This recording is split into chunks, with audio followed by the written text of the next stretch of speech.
Aunty சந்தனம் பூ எடுத்துக்கங்க. ஆண்டி கல்யாணத்தை நடத்த வரலமா, நிறுத்த வந்திருக்கேன்.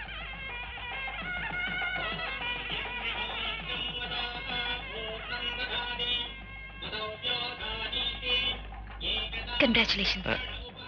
தேங்க்யூ. உங்ககிட்ட கொஞ்சம் தனியா பேசணும். எதுக்கு? நீங்க யாரு? மைத்திலியோட ஃப்ரெண்டு. மைத்திலியா? எந்த மைத்திலி? உங்க பாட்டி. என்ன விளையாடுறீங்களா? நீங்க தான் விளையாடிட்டீங்க மைத்திலியோட. கொஞ்சம் தனியா பேசலாமா?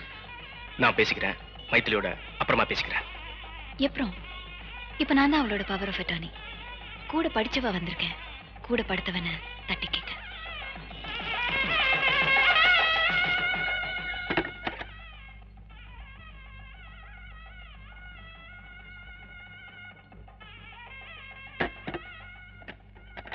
நீங்க கதவை தாப்பா போடுறதுல எனக்கு ஆட்சேபமே இல்லை. ஆனா உங்களுக்கு ஒரு விஷயம் தெரிஞ்சாகணும். நான் டிஸ்ட்ரிக்ட் கலெக்டர் பரமானந்தத்தோட பொண்ணு. என் கூட மஃப்டியில 10 கான்ஸ்டபிள்ஸ் வந்திருக்காங்க. அவங்க கதவை உடைக்கலாம்.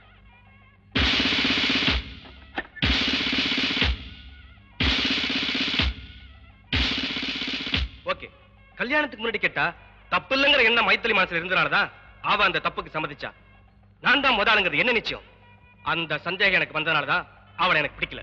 அந்த சந்தேகம் மகாபலிபுரம் ஹோட்டல் ரூம்குள்ள நுழையறதுக்கு முன்னாடி வந்திருக்கணும் சார். உங்களை காதலிச்சவள நீங்க சுத்தமா இருக்க அனுமதிக்கல. உங்க வருங்கால மனைவிக்கு நீங்க சுத்தமானவரா இருக்க போறதில்ல. எந்த ஒரு நியாயம் சார் இது? ஆம்பளைங்களை கூடையில சுமந்தது அந்த காலம், கூண்டுல நிக்க வைக்கிறது இந்த காலம். மைத்திலிக்கு கிடைக்காத வாழ்க்கை உங்களுக்கும் கிடைக்க கூடாது சார். அப்படின்னா கல்யாணத்தை நிறுத்த போறீங்களா? நிறுத்தியாச்சுடா அயோக்கிய ராஸ்கல்.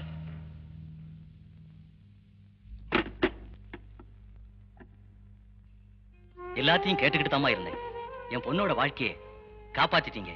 ரொம்ப நன்றிங்க.